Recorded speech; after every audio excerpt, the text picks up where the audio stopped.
I never thought I'd be in this situation. You know that feeling when your heart races so fast you think it might jump out of your chest? That's exactly what happened to me last Friday night. I'm Alex, by the way. I've been working at Henderson and Partners for about 2 years now as a graphic designer. It's a mid-sized marketing firm with the usual mix of personalities you'd expect in a creative environment. Some eccentric, some buttoned up, but overall a pretty accepting place. I've been out since college, and while I don't make a big deal about my sexuality at work, I don't hide it either. Most of my coworkers know, and it's never been an issue. That is, until Ryan started working there 6 months ago. Ryan is, well, how do I describe Ryan? He's tall, about 6'2", with this dark wavy hair that always looks slightly tousled, like he just ran his hands through it. He has these intense hazel eyes that crinkle at the corners when he laughs. And he laughs a lot. That's one of the first things I noticed about him. His easy, infectious laugh that somehow makes everyone around him feel included in whatever joke he's telling. He dresses well too, not in that trying too hard way, but in that effortless style that makes simple jeans and button-downs look like they were tailored specifically for him. And as far as I know, as far as everyone knows, he's straight. He's mentioned ex-girlfriends in passing, and I've seen him chat with some of the women in the office in that slightly flirtatious way that straight guys often do. When Ryan first joined our team, we were cordial but not particularly close.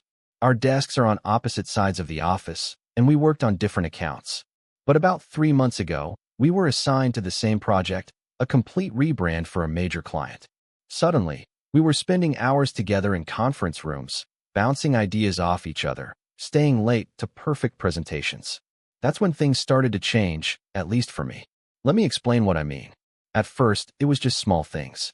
The way he'd lean over my shoulder to look at my screen, his cologne, something woodsy and subtle, lingering in the air around me.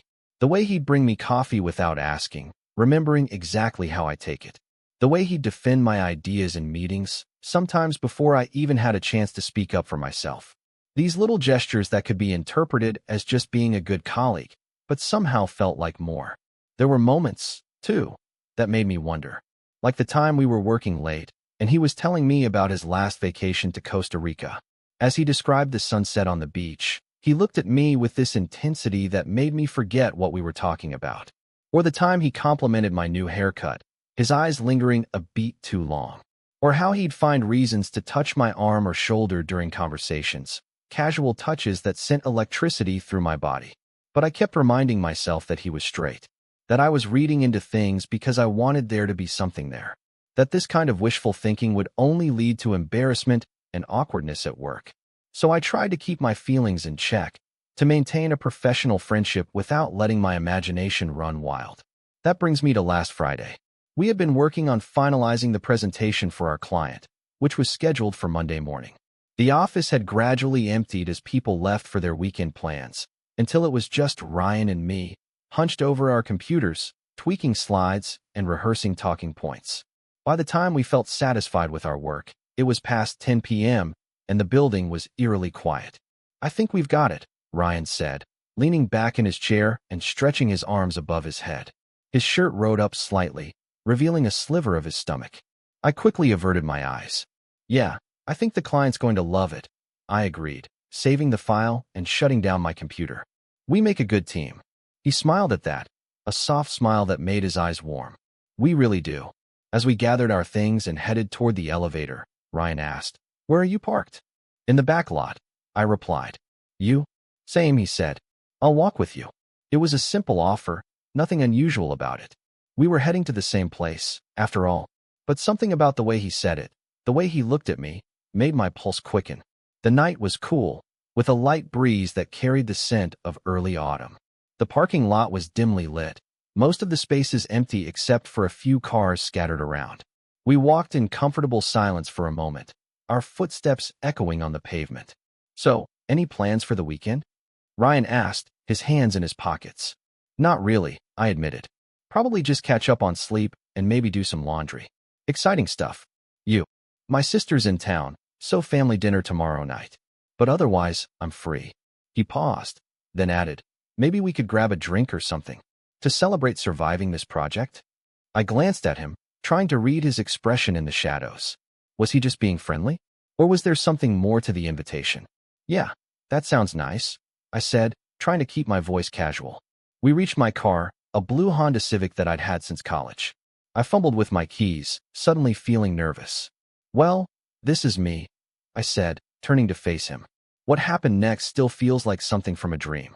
Ryan took a step closer to me, close enough that I could feel the warmth radiating from his body. Then, gently but firmly, he placed his hand on my arm and guided me backward until my back was against the car door. He didn't say anything, just looked at me with those hazel eyes that seemed darker in the night. And then he smiled. Not his usual broad, friendly smile, but something softer, more intimate. A smile that held secrets and possibilities. My heart was pounding so hard I was sure he could hear it. I couldn't move, couldn't speak, could barely breathe. Time seemed to stretch and compress all at once. The parking lot, the night, the world beyond the two of us faded away. There was just Ryan, his hand on my arm, his body inches from mine, his smile changing everything I thought I knew. I should tell you what was going through my mind in that moment. It was a chaotic swirl of thoughts and feelings. Part of me was terrified. What if I was misreading the situation? What if he was just being friendly and I was projecting my own desires onto his actions? What if I responded in a way that made things awkward between us, ruining our working relationship and the friendship we'd built? But another part of me was exhilarated, hopeful, filled with a longing I'd been trying to suppress for months. You know, it's strange how a single moment can feel like it contains entire universes of possibility. Standing there, with Ryan's hand on my arm and his eyes locked with mine, I felt like I was at a crossroads. Whatever happened next would change things between us irrevocably. There would be no going back to the safe, uncomplicated relationship we had before. I should also explain the significance of this moment in a broader context. As a gay man, I've learned to be cautious about assuming interest from men who identify as straight. It's a self-protective measure, a way to avoid rejection and potential hostility. Society has conditioned us to expect certain boundaries, to assume that sexuality exists in neat, distinct categories. But human attraction is rarely so simple, so black and white. There are shades of gray, complexities and nuances that defy easy labels. In that moment, with Ryan's smile illuminating the darkness, all those careful boundaries I'd constructed seemed to be dissolving. The question hanging in the air between us was clear. Was this friendship evolving into something more? And if so, what did that mean for Ryan's understanding of his own sexuality? What did it mean for our professional relationship? What did it mean for us? The tension was almost unbearable. I could feel my pulse in my fingertips, hear the blood rushing in my ears. Ryan's hand moved from my arm to my shoulder, his touch light but deliberate. He leaned in slightly, and I caught that familiar scent of his cologne, now mixed with the faint smell of coffee from our long workday. "Alex," he said, his voice lower than usual, almost a whisper. "I've been wanting to do this for a while now."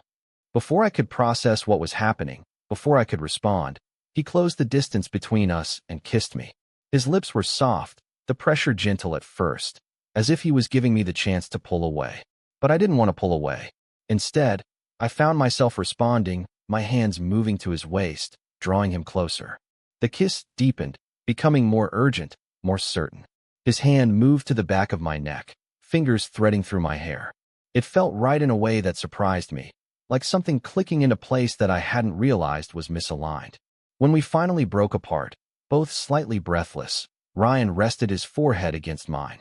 "I've been thinking about that for months," he admitted, a small, almost shy smile playing on his lips.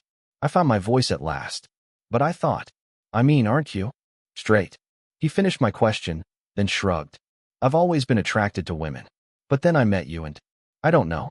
It's not about labels for me. It's about you. Just you." I didn't know what to say. This confession, this moment, was so unexpected, so contrary to everything I'd convinced myself was true. "Why didn't you say something sooner?" I finally asked. He took a small step back, though his hand remained on my shoulder. "I wasn't sure how you'd react. I wasn't even sure what I was feeling at first. And then there's work to consider. I didn't want to make things complicated if you didn't feel the same way." "I do," I said, the words coming out before I could overthink them. "Feel the same way, I mean. I have for a while." His smile widened, relief and happiness evident in his expression. "So what do we do now?" he asked. It was a good question. What do you do when something you never thought possible suddenly becomes reality? When boundaries blur and expectations shift? When a colleague becomes something more? Maybe we could start with that drink, I suggested, returning his smile. Take things slow, figure it out as we go. Ryan nodded, his hand sliding down my arm to take my hand. I'd like that.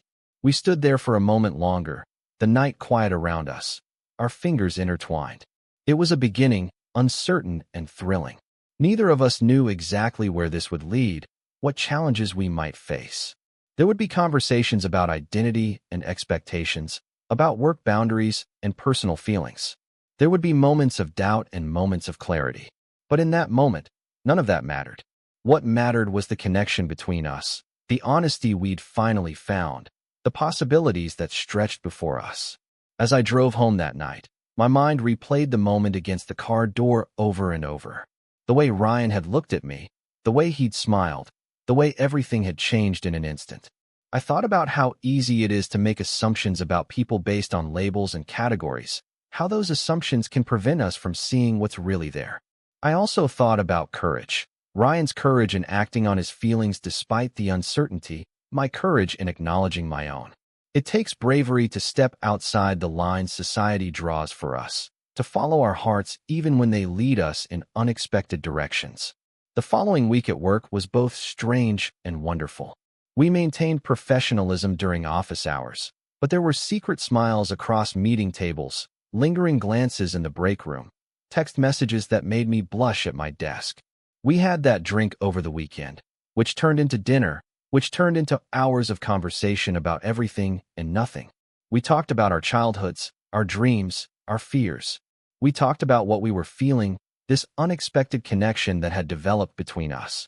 Ryan told me more about his past relationships, how he'd always identified as straight, but had occasionally felt attractions that didn't fit neatly into that box. He'd never acted on those feelings before, had never met someone who made him want to explore that side of himself until me. I shared my own journey of coming out, the challenges and joys of living authentically, the ways in which my sexuality had shaped my experiences. It wasn't always easy. There were moments of confusion, of uncertainty. There were conversations about what this meant for Ryan's understanding of his own identity, about the potential complications at work, about the reactions of friends and family. But there was also laughter and tenderness, and a deepening connection that felt worth any challenges we might face. As weeks turned into months, our relationship continued to evolve. We decided to be discreet at work, not out of shame, but out of a desire to keep our professional and personal lives somewhat separate. We told close friends, then family members. Some were surprised, some were not. Most were supportive, though there were a few raised eyebrows, a few questions about Ryan's sudden change in sexuality. But here's what I've learned through this experience. Human connection defies easy categorization. Attraction, love, desire, these things are complex and fluid. They don't always follow the paths we expect them to. And that's okay. In fact, it's beautiful. It means that life can surprise us, that we can surprise ourselves, that there are possibilities waiting for us that we might never have imagined. That moment against the car door, when Ryan stopped me and smiled, it wasn't just the beginning of our relationship. It was a reminder that the heart doesn't always follow rules or expectations. It follows its own truth, its own knowing. And sometimes, if we're brave enough to listen, it leads us exactly where we need to go. So if you find yourself drawn to someone unexpectedly, if you feel a connection that doesn't fit neatly into the boxes you've always checked, remember our story. Remember that love and attraction are as diverse and unpredictable as the people who experience them. Remember that the most beautiful beginnings can happen in the most ordinary places, even a dimly lit parking lot, against the door of a blue Honda Civic, with a smile that changes everything. Total _char_count, 17,283.